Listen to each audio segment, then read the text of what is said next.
Good afternoon, Namibia and the world, and welcome to the Government Information Center. My name is Desire Kahiha, and this afternoon I am hosting this very pertinent press conference, and we're going to jump right into it. We are done with the celebration of independence, and now we hit the ground running in making sure that you are well informed. In the studio this afternoon, I do have my very own Honorable Minister, Emma Theophilis. She is the Minister of Information and Communication Technology. Thank you very much for being here. She's also joined by Professor Tulimevava Mufeti. She is the chair of the board for the Communications Regulatory Authority of Namibia, for short, CRAN. Thank you very much, and also thank you very much for everybody who has joined us in the studio, including our various media houses. We're trying to make sure that everybody gets this piece of very important news. And without further ado, I would like to just run through the small house rules. All cell phones, please, on silence, complete silence. And for our media houses, if there's anybody who does have a question after our esteemed guests have completed their presentations, please be reminded that you walk over to the podium where I'm at right now, you pose your question, and then we hand it over for them to answer us. I trust that is well with everybody. Thank you. And at this point, I would like to hand it over to my Honourable Minister, please. Thank you so much, Desire. A very good afternoon to all our viewers and listeners at home. We're very happy, alongside the chairperson of the Communications Regulatory Authority of Namibia, Professor Mufeti, to do this press conference and appraise the nation on the decision taken by the government of the Republic of Namibia through the Communications Regulatory Authority of Namibia to decline the application license of STARLINK. So, members of the media, the MICT Executive Management and Team, the CRAN Executive Management and Team, distinguished invited guests, esteemed stakeholders, ladies and gentlemen, good afternoon. As you may be aware, the decision of the Government of the Republic of Namibia to the Communications Regulatory Authority of Namibia regarding the application by STARLINK Internet Services Namibia, Pty Ltd, has been formally published in the Government Gazette as of yesterday, the 23rd of March 2026. This engagement serves to provide context to that decision and to reaffirm the authority's commitment to transparency, regulatory certainty, and of course, the rule of law. CRAN's mandate is to regulate the communication sector in a manner that promotes universal access, fosters fair competition, and supports Namibia's digital transformation.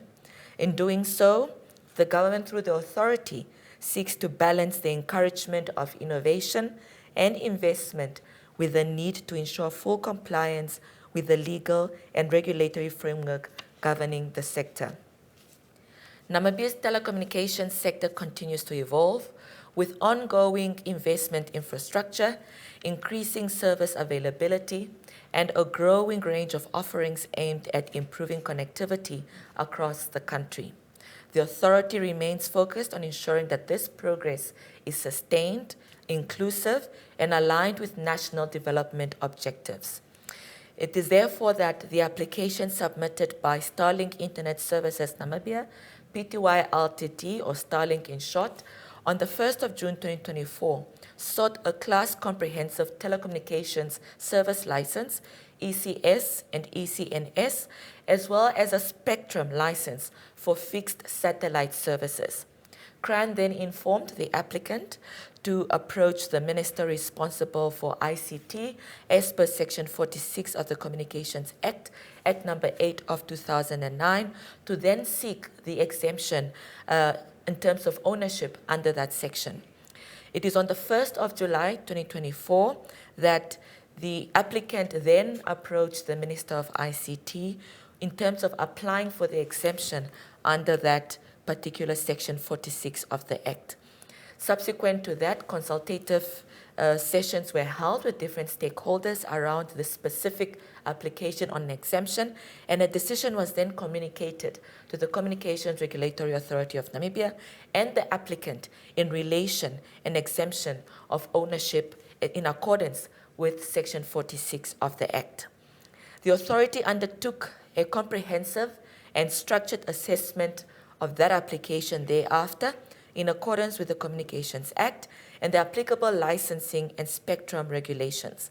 This process was guided by the principles of administrative law, including legality, rationality, proportionality, and procedural fairness, and included consideration of public submissions. The application was evaluated against 6 prescribed statutory criteria, namely competition, technical and financial capacity, frequency availability, ownership and control, national defense and public security, and lastly, compliance history. I will now hand over this segment to the chairperson of the Communications Regulatory Authority of Namibia, Prof. Mufeti, to explain these criteria in detail and the final decision that was then finally gazetted in the Government Gazette as of yesterday. Over to you, Chairperson. Thank you, Honorable Minister. Good afternoon, ladies and gentlemen. As indicated by the Honorable Minister, the authority followed a comprehensive process in assessing the application, and we looked at the criteria that involved the following categories. So for the first criterion, it's competition. The authority evaluated the business case that STARLINK presented and noted that this case is expected to enhance competition in Namibia's telecommunications sector. It will address coverage gaps, especially in areas where terrestrial infrastructure is costly and challenging. Nevertheless, the authority was concerned about the applicant's lack of physical presence and direct economic investment in Namibia, which the authority consider important. Regardless of that, the authority thought that this could be mitigated by imposing license conditions, which is something that the authority already does. So overall, looking at the shortcomings as well as the mitigation, the authority concluded that the applicant met the competition criteria subject to licensing conditions related to the establishment of a physical presence, direct economic investments, as well as digital infrastructure in the country. So therefore, we considered that this application met the competition criteria, which is the first criteria. The second criterion is on technical and financial capacity. The authority noted that STARLINK has demonstrated both financial capacity and the technical expertise that is necessary to successfully execute its business case. And therefore, we were satisfied as an authority that STARLINK has met the required criteria on financial and technical capability. The third criterion is on frequency availability. We did not foresee any technical constraints that are arising from limited availability of frequencies. There is frequency that is available, sufficient within the designated frequency band that was requested for use by STARLINK. Accordingly, the authority then concluded that STARLINK has satisfied this criterion that is related to the availability of radio frequencies. Then we look at ownership and control. As the Honorable Minister has already indicated, STARLINK was requested also, like all the other applicants, to ensure that they meet the prescribed requirements of ownership under Section 46 of the Communications Act. However, unfortunately, STARLINK does not comply with these ownership requirements.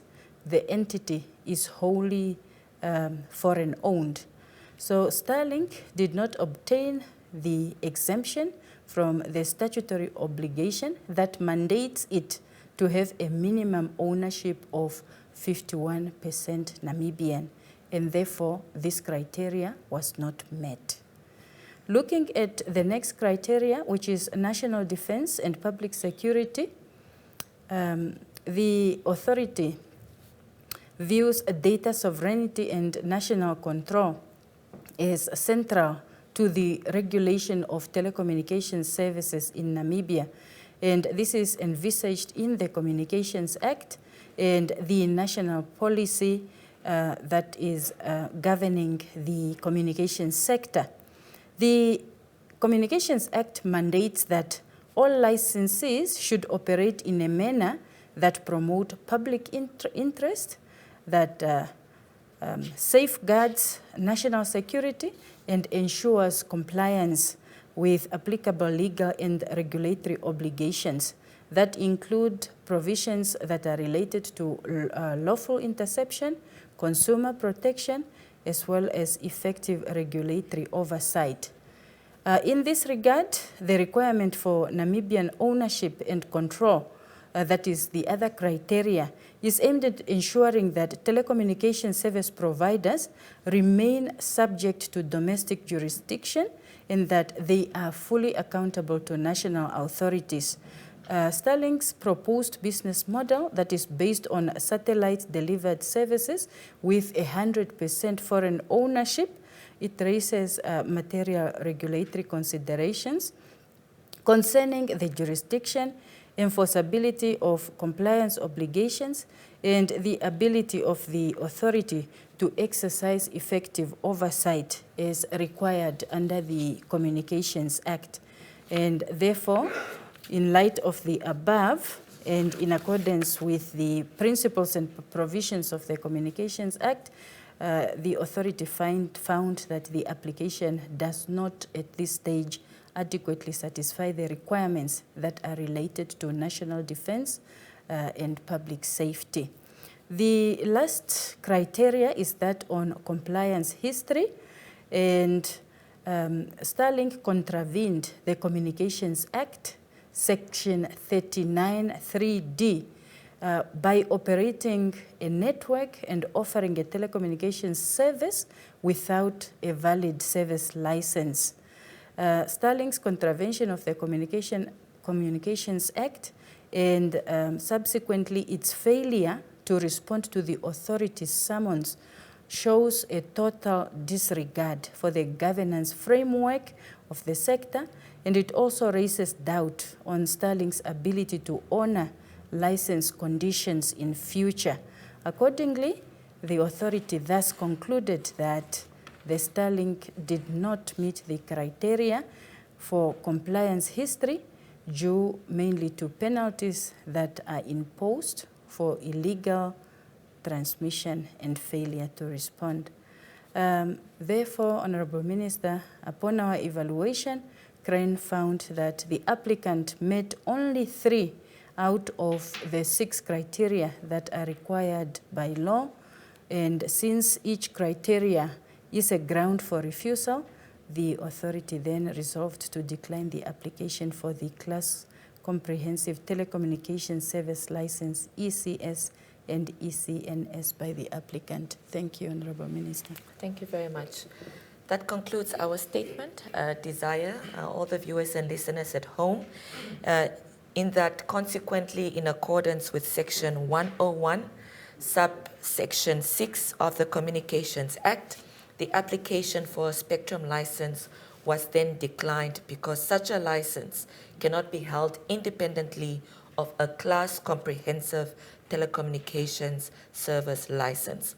I would like to reiterate here at the end that the Government of the Republic of Namibia and that of the Ministry of ICT and the Authority CRAN continues to remain committed to ensuring that innovation lives very, very comfortably with regulation in the best interest of Namibia and its people, and ensuring that we continue to advance the sector in the best way that we can. And with that, we thank you very much for your kind attention. Thank you very much, Honorable, and thank you very much, Prof. Mufeti. I believe that was quite detailed, but we would not be a free and fair country if we do not allow our media houses, if any, to pose any questions that they need clarity on any part of this particular information that we just received. And remember, once you come onto the podium, please do let us know what your name is and which media house that you are representing this afternoon. Thank you.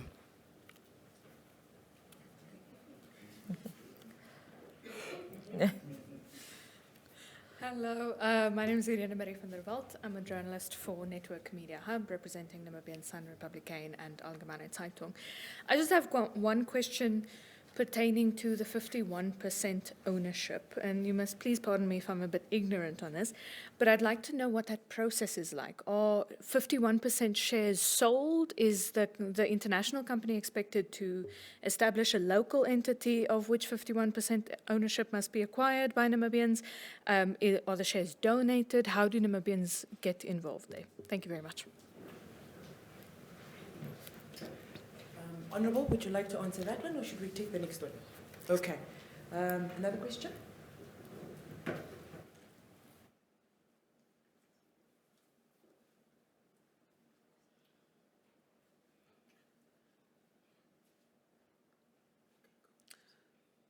Good afternoon.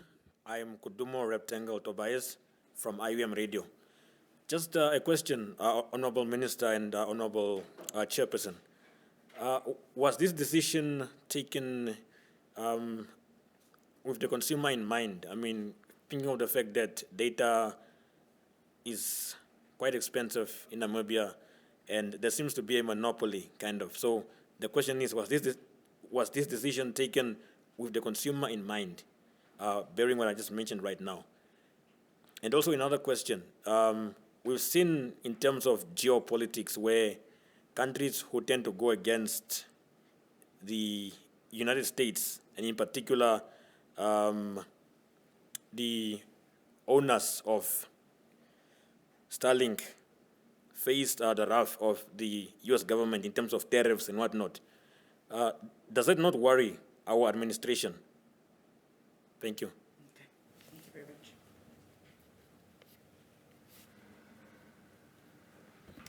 Okay, Honorable, I think you are ready for the first question. Then we just answer the first three questions. If there are still any on the platform, then we take them on. Okay, there be another one now? Is there maybe another question?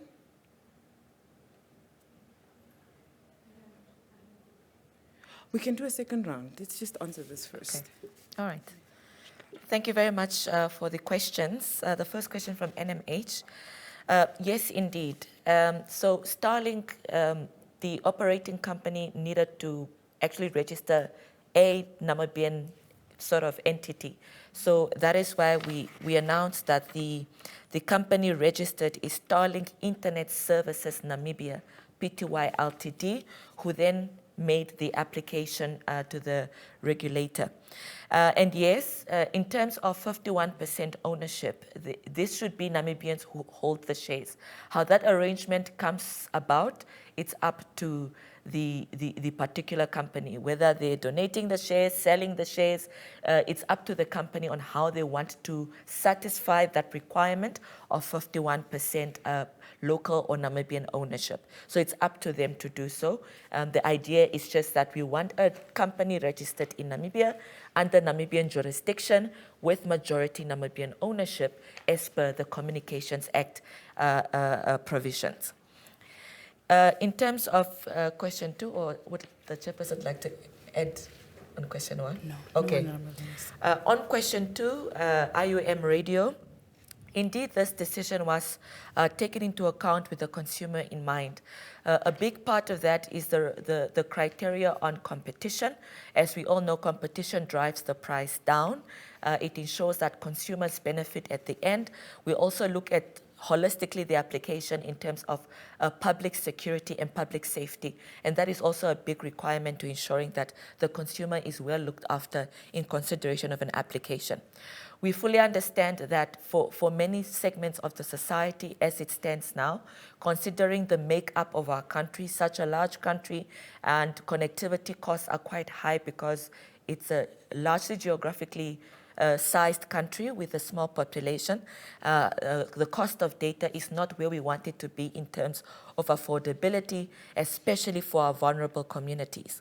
However, we took into account that the projected amounts that Starlink provided to us in terms of, one, the once-off cost of the terminal. There's a clear indication that if you convert the money they proposed in the application to Namibian dollars, on average you're expecting a terminal for it to be shipped to Namibia to cost around 5,000 to 6,000 Namibian dollars as a once-off cost. And then the monthly cost, when you convert the US dollars to Namibian dollars that they provided in the application, could easily average between 900 to 1,000 Namibian dollars that you need to pay for the terminal to get their unlimited internet. Of course, this is doable for many sections of our community, but it does not actually respond to the communities who might not otherwise afford the current cost of data. So we do not see that if an average Namibian or a vulnerable Namibian in rural Namibia was to invest in a Starlink terminal, the once-off 6,000 cost and the monthly cost of 1,000 on average Namibian dollars does not justify the affordability of that device for the very vulnerable communities that we want access to. We are cognizant of the fact that one terminal can service multiple users from institutions to individuals, but we did not see a direct correlation that once we actually approve Starlink and that their terminals are available in the country at that marginal cost of immediate investment for the terminal to be shipped to the country and the monthly cost, that we would achieve 100% connectivity, for example. That is still something we'll continue to monitor, as Starlink has committed to revise their model to also try to reach the most vulnerable communities who might not otherwise be able to afford those costs, especially in a developing country like ours. The second part of the question on geopolitics, indeed, we are very much aware of the geopolitical situation that we find ourselves in, not only related to the current administration in the United States of America, but very cognizant of the fact that Namibia is a sovereign country. We pride ourselves in being a sovereign state, and we know that countries depend on one another, whether for trade, for cooperation. Multilateralism is a very, very important principle that Namibia still adheres to. But we are also cognizant of the fact that we are a sovereign nation that should have the ability to make sovereign decisions for the benefit of its people. And we took that decision knowing full well that our relations with the United States of America are still very much cordial. And we still have a relationship where we have a lot of discussions around developmental issues. And we suspect that this could be just an additional point in strengthening our continued cooperation and a cordial relationship we still share with the United States of America. Thank you very much, Honorable. I hope that gorge gave clarity to those who asked the particular questions. We do still have time for 2 more questions, if we have any on the floor. You still have a question? Going once. Dr. Mofetu would like to. Oh, Prof yes, would like please, to say Doctor. add something. Professor. Thank you. I just wanted to highlight also, or to give more information on the second question. From the authorities' point of view, we covered consumer concerns under the competition criteria. And as you have already seen, this criteria was actually met by the Starlink application. So as far as the benefits that will come from having Starlink here are concerned, I think the authority has acknowledged that, and therefore for this specific criteria, it was considered as met.